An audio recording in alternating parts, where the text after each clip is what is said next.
ઓક્ટોબરમાં અમદાવાદ મહાનગરપાલિકાની ચૂંટણી આવી રહી છે। તેવા સમયે વિરાટનગર વોર્ડના ભાજપના 20 જેટલા કાર્યકર્તા કોંગ્રેસમાં જોડાયા। પ્રાથમિક સુવિધા પ્રત્યે ભાજપના સત્તાધીશો ઉપેક્ષા દાખવતા હોવાનો આક્ષેપ કરીને કાર્યકર્તાઓએ પંજાનો સાથ લીધો છે। ગુજરાતના મુખ્યપ્રધાન ભાજપના કાર્યકર્તાઓને સંગઠન મજબૂત કરવાની વાત ભલે કરતા હોય, પરંતુ ભાજપને તેમાં જોઈએ તેવી સફળતા મળતી હોય તેમ લાગતું નથી। હજી તો થોડા દિવસ પહેલા જ લાંભા વોર્ડના 500 જેટલા ભારતીય જનતા પાર્ટીના કાર્યકર્તાઓ કોંગ્રેસમાં જોડાયા હતા, ત્યારે ફરી આ પ્રકારની ઘટના જોવા મળી છે। રવિવારે ભાજપના 20 જેટલા કાર્યકર્તાઓએ કેસરિયાનો સાથ છોડી પંજાને પકડ્યો છે।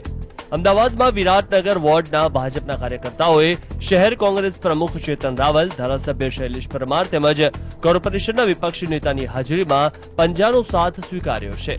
ભાજપમાંથી કોંગ્રેસમાં જોડાનારા કાર્યકર્તાઓનો આક્ષેપ છે કે તેઓના વિસ્તારમાં ડ્રેનેજ, રોડ તેમજ પાણી જેવી પ્રાથમિક સુવિધાને લઈને અનેક પ્રશ્નો છે। આ અંગે તેઓએ રજૂઆત કરી હોવા છતાં કોઈ પરિણામ ન આવતા આ પક્ષ છોડવાનો નિર્ણય લેવાની ફરજ પડી છે। વિકાસનું મોડલ જેના પોકળ દાવાઓ આ ભાજપની સરકાર હંમેશા કરતી આવી છે એ આપણા સૌની આંખો સામે અહીંયા આગળ છે। આજે આ જ વિસ્તારના બૂથ લેવલથી માંડીને તે વોર્ડ સુધીના કાર્યકર્તાઓ ભાજપથી ત્રાસીને ભાજપને છોડીને આજે કોંગ્રેસમાં જોડાઈ રહ્યા છે। કોંગ્રેસ પાસેથી એ લોકોની અપેક્ષા છે સમસ્યાઓ લઈએ અને અમારી સોસાયટીના સભ્યો તો એની રીતે રજૂઆત કરતા હતા, પણ મને કે તમે બી કાર્યકર્તા છો, તમે રજૂઆત કરો। તો મેં અનેકવાર રજૂઆત કરી, તો કોર્પોરેટરથી લઈને ધારાસભ્ય સુધી અને અધિકારીઓને બી આ રીતે અમે ઘણીવાર રજૂઆતો કરી અને આના 15 દિવસ પહેલા મેં ધરણાનો કાર્યક્રમ પણ કર્યો હતો વિરાટનગર વોર્ડની અંદર। ત્યાંથી પણ અમને કોઈ પ્રતિસાદ ના મળ્યો। વિરાટનગર વોર્ડ એ અમદાવાદ મ્યુનિસિપલ કોર્પોરેશનના શાસક પક્ષના નેતાનો વોર્ડ છે। આથી આ વોર્ડના કાર્યકર્તા કોંગ્રેસમાં જોડાતા આ બાબત ચર્ચાનો વિષય બની છે। આ અંગે શાસક પક્ષના નેતાનું કહેવું છે કે તેઓએ વિકાસના કામ માટે બજેટ ફાળવી દીધું છે। આમ છતાં અન્ય કોઈ કારણસર કાર્યકર્તાઓ અન્ય પાર્ટીમાં જોડાયા હોય તેવું બની શકે।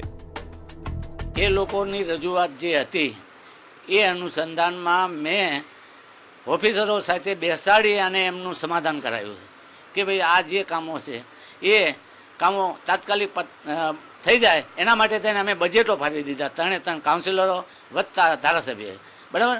અને એ કામો અમે તાત્કાલિકના ધોરણે બનાવવા માટે એમને અમે કોશિશ કરી છે।